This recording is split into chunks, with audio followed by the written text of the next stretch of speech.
Mas, sampean tak masuk di grup WA bersama dengan kelompok orang-orang yang ingin mengadakan perubahan di negeri ini di tahun 2024. Setuju kan? Inilah telepon dari tokoh nasional penggerak kekuatan massa yang mendukung pemerintahan saat ini. Yang saya pun bertanya, siapa aja ada di grup tersebut? Dijelaskan panjang lebar nama-nama tokoh nasional baik yang dari incumbent, politikus, hingga tokoh oposisi. Lengkap dan orang berpengaruh.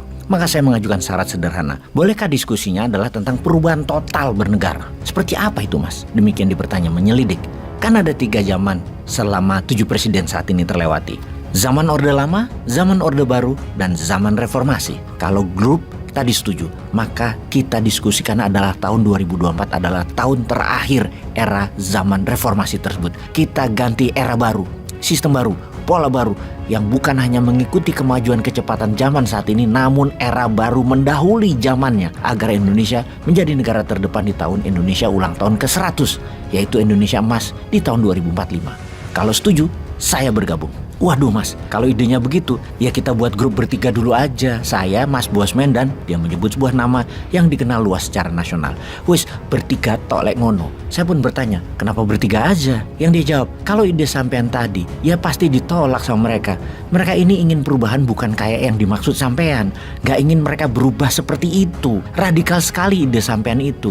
Mereka ya tetap ingin seperti ini. Pejabat korupsi masih bisa jabat lagi, DPR masih bisa main uang anggaran APBN. Yang dirubah cuman pucuk pimpinan saja.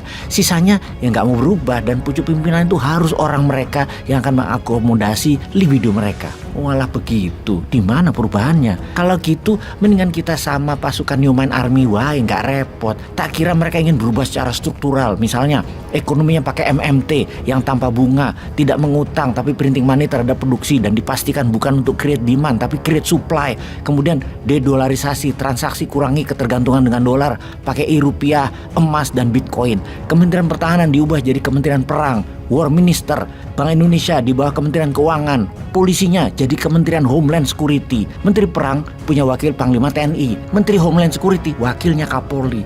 Ini kalau kita urai terus perubahan yang akan kita lakukan, pasti kita dibilang radikal kadal gorong-gorong kita ini. Haduh.